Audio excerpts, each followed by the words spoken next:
আচ্ছা, আপনি কি জানেন আপনি প্রতিদিন যে খাবারগুলো খাচ্ছেন তা সরাসরি আপনার মন এবং শরীরকে কন্ট্রোল করছে, চিন্তা ভাবনাকে নিয়ন্ত্রণ করছে? এটা আমরা কখনো ভেবে রেখেছি? শাস্ত্র কি বলছে? শাস্ত্র বলছে যে আপনি যেমন আহার বা অন্ন গ্রহণ করেন তেমনি আপনার মন তৈরি হয়। অর্থাৎ আপনার যে দুশ্চিন্তায় ভুগছেন তার পেছনে এই খাবারগুলো অনেকাংশে দায়ী নয় তো? তাহলে ধর্মের সাথে খাবারের এই ব্যালেন্স কেন রাখা হয়েছে? ধর্মেই কেন খাবারের এত রকম নিয়ম করা হয়েছে? আজকে আমরা সেই জিনিসগুলো বুঝবো। তাই শান্তিতে যদি থাকতে চান তাহলে ভিডিওটা থাকতে হবে।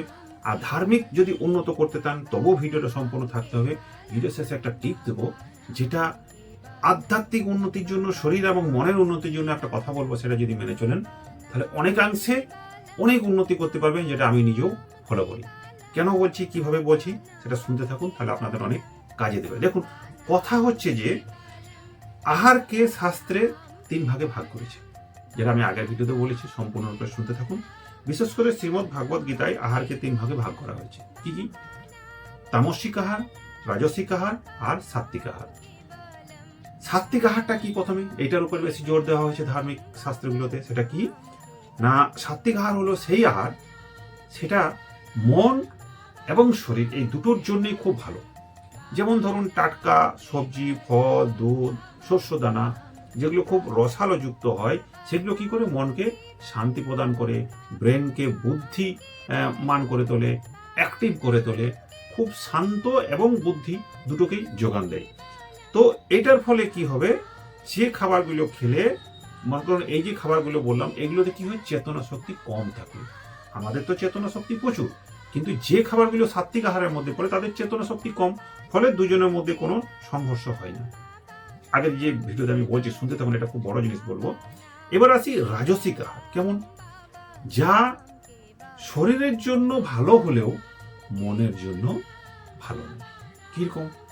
এই যে ধরুন, অতিরিক্ত ঝাল মশলা খাবার, চা, কফি, তেতো অতিরিক্ত খাওয়া, অতিরিক্ত দেখুন অনেকে টক খায়, অতিরিক্ত ঝাল খায়। এগুলো কি করে আমাদের মনে দুঃখ, শোক, বেদনা, রোগের উৎপন্ন করে। দেখবেন যারা অতিরিক্ত টক বলে না, আমি খুব টক বেশি পছন্দ করি এবং খায়ও বেশি, তাদের অনেক রোগ হতে পারে। তাদের দেখবেন সবসময় কিছু না কিছু চিন্তা, টেনশনে থাকছে, দুঃখ হচ্ছে। এগুলো হবে, এগুলো খাবারই আপনার মনকে নিয়ন্ত্রণ করে। বাকি পারিপার্শ্বিক তো আছেই। তাহলে এই যে জিনিসগুলো হচ্ছে, তাহলে যে খাবারগুলো খেলে আপনার দুঃখ বা শোক বা রোগ হচ্ছে, বিশেষত অতিরিক্ত ঝাল, মশলা, টক, তেতো অতিরিক্ত যেগুলো, সেগুলো হচ্ছে রাজসিক খাবার।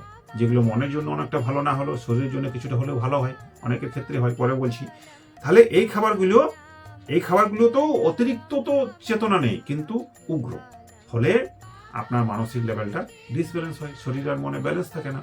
ফলে কিন্তু এই রোগ ভোগগুলো আমাদের হতে থাকে। তাহলে আমাদের কি করে, যখনই এই জিনিসগুলো খাবো তখনই মনের অহংকার বেড়ে যাবে, চঞ্চলতা বেড়ে যাবে। এগুলো রাজসিক খাবারে হয়। তামসিক খাবার, যেটা খুবই গুরুত্বপূর্ণ, এইটার নিয়ে অনেকে ঝামেলা হয়। তামসিক খাবার কোনগুলো? যেগুলো না মনের জন্য ভালো, না শরীরের জন্য ভালো। আধ্যাত্মিকতা ছেড়েই দিলাম। যারা আধ্যাত্মিক উন্নতি করতে চায় তাদের তামসিক খাবারের আশেপাশেও যেতে নেই। একটা জায়গায় যেতে হয়, সেটা আমি বলছি, শাস্ত্রে লেখা আছে। সেটা হচ্ছে এই যে ধরুন, যে খাবারগুলো খাচ্ছি সেটা যদি মনের পক্ষেও ভালো নয়, শরীরের পক্ষেও ভালো নয়, সেরকম ধরনের খাবারকে বলা হচ্ছে তামসিক খাবার। কেমন? আমিষ খাবার হতে পারে, পচা বাসি খাবার হতে পারে, অতিরিক্ত দুর্গন্ধযুক্ত খাবার হতে পারে, ফাস্ট ফুড হতে পারে, প্রসেস ফুড হতে পারে, যেগুলো অতিরিক্ত উগ্র, নেশা জাতীয় জিনিসগুলো হতে পারে। এগুলো কি করে আপনার মনকে অলস, রাগিদার, অতিরিক্ত রেগে যাবেন আপনি, চঞ্চলতা তৈরি করে দেবেন। দেখবেন যারা মদ খায় রাজার মতো থাকে, কিন্তু তাদের দ্বারা কোনো ভালো কাজ হয় না সেই সময়তে। এই যারা অতিরিক্ত মাছ, মাংস, ডিম খান, অতিরিক্ত কথাটা বললাম, তাদের ক্ষেত্রে কি হয়, এই যে জীব জগৎ যেটা রয়েছে, তাদের তো চেতনা আমাদের নিচেই, অর্থাৎ প্রায় কাছাকাছি। তাদের থেকে আমাদের সৃষ্টি হয়েছে। জীবজন্তু থেকে আমরা পরবর্তীকালে মানুষে, ওরাং ওটাং বানর, এই যে দেখেছেন, তারপর সায়েন্স বলছে আমরা মানুষ হয়েছি। তাহলে তাদের চেতনা শক্তি ছিল, আছে, এবং আমাদেরও চেতনা শক্তি একটু সুপিরিয়র। ফলে কাছাকাছি চেতনা শক্তিযুক্ত জিনিস যদি আমরা খাই, তাহলে আমাদের শরীর আর মনে সংঘর্ষ তৈরি হবেই হবে। দুটো সেম ক্যাটাগরির লোকেরই দেখবেন বেশি যুদ্ধটা হয়। একদম লোয়ার, একদম উপর, তাদের কোনো ঝামেলা থাকে না, কারণ তাদের সঙ্গে পেরেই ওঠে না। কিন্তু কাছাকাছি লোকের সঙ্গে দেখবেন যুদ্ধটা বেশি হয়। হয়তো সেরকম দুটো চেতন শক্তিযুক্ত খাবার একে অপরে কখনো মেনে নিতে পারে না। যখনই মেনে নিতে পারবে না আপনি সেটা খেলেন, তো ভিতরে তো আপনার সার্কেল তৈরি হবেই, যুদ্ধ হবেই, সংঘর্ষ হবেই। ফলে আপনার মন চঞ্চলতা, রাগিদার, ক্রুদ্ধ এগুলো হয়ে যাবেন। ফলে আপনার মন শান্ত হবে না। শান্ত মন না হলে আপনার আধ্যাত্মিক উন্নতি হবে না। আধ্যাত্মিক উন্নতি না হলে ব্যালেন্স থাকবে না। ব্যালেন্স না থাকলে আপনি সমাজের কোনো ভালো কাজ নিজের জন্য অন্তত পক্ষে, সমাজে তো বাদই দিলাম, খুব ভালো করে উঠতে পারবেন না। কেন বলছি, এবার আসি তাহলে মানুষ এখনকার দিনে এত তামসিক বা রাজসিক খাবারের দিকে ছুটছে কেন? কারণ একটাই, সময় খুব কম, আমাদেরকে চটজলদি খাবার চাই, ঠান্ডা মাথায় আমরা নই, সঙ্গে সঙ্গে চা কফি খেয়ে নিলাম, সঙ্গে সঙ্গে রান্না করা মাংস খেয়ে যাচ্ছি, আরও কিছু হত্যা করে খেয়ে নিচ্ছি, রেডিমেড পেয়ে যাচ্ছি। ফলে আমাদের কি হচ্ছে, ইনস্ট্যান্ট চা কফি যে খেয়ে নিচ্ছি, অতিরিক্ত যারা দেখবেন চা খাচ্ছি, সিগারেট খাচ্ছি, মদ খাচ্ছি, এনার্জি হয়ে যায় সঙ্গে সঙ্গে। ফলে কি হয়, মাইন্ডটা ক্রুদ্ধ হয়ে যায়, মাইন্ড ব্যালেন্স থাকে না, চঞ্চলতা বেড়ে যায়, ঘুম আসতে চায় না, শরীরে বিভিন্ন রকম রোগ হতে শুরু করে। আর তথাপি আমরা এগুলো বেশি করে খেতে থাকি, কারণ ইনস্ট্যান্ট এনার্জিটা পাওয়া যায়, পরবর্তীকালে তার অনেক ক্ষতি হয়। এই জন্য মানুষ এখনকার দিনে অতিরিক্ত চঞ্চলতা, অতিরিক্ত রাগ, বক মেজাজি, শান্ত মেনে নিতে না পারা, অহংকার, যাকে ইগো বলি, সেগুলো অনেক বেশি উপর হয়ে যাচ্ছে। কিন্তু যারা নিরামিষই না, আমি সাত্বিক আহার, নিরামিষ তো বাদই দিন, আমি সাত্বিক আহারের কথা বলছি, তারা যদি সেটা মেনে চলে, অন্তত পক্ষে তার আধ্যাত্মিক উন্নতি হোক আর না হোক, সে কখনো সমাজের খুব একটা ক্ষতি করতে পারবে না। কারণ তার চেতন শক্তি অনেক উগ্র হয়ে যায়, অনেক উন্নত হয়ে যায়। সে বিবেকের তাড়নায় কাজ করে, অন্ধমনের তাড়নায় কাজ করে না। তো এবার আসি বিজ্ঞান আর শাস্ত্র কি বলছে খাবার দাবার নিয়ে। বিজ্ঞান কি বলছে, আমি শাস্ত্রের কথাটা বাদ দিলাম, বিজ্ঞান কি বলছে দেখুন।